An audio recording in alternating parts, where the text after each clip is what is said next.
എന്തൊക്കെ ഭീഷണികളാണ് നമ്മുടെ മുന്നിലുള്ളത്. ഭിന്നിച്ചു നിൽക്കാനുള്ളതാണോ നമ്മൾ ഇനിയുള്ള നാളുകൾ? അതുകൊണ്ടാണ് ഞാൻ മെനിയാന്ന് അരീക്കോട് വെച്ച് പറഞ്ഞു, ഇനി നമ്മുടെ നാളുകൾ ഒന്നിച്ചുള്ളതാണ്, ഒരുമിച്ച് പോകണം.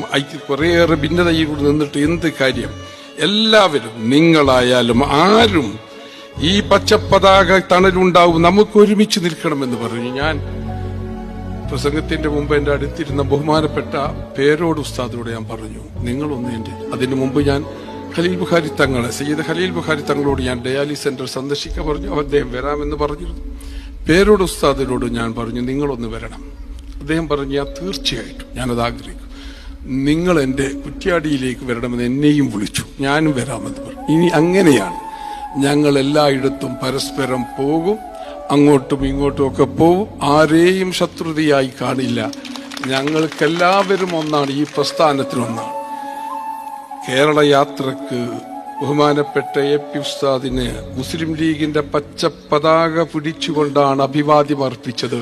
ഇനിയും അങ്ങനെ തന്നെ. ഞങ്ങൾ എന്തിനാണ് ഞങ്ങൾക്ക് ശത്രുത വെച്ച് പുലർത്തുന്നത്?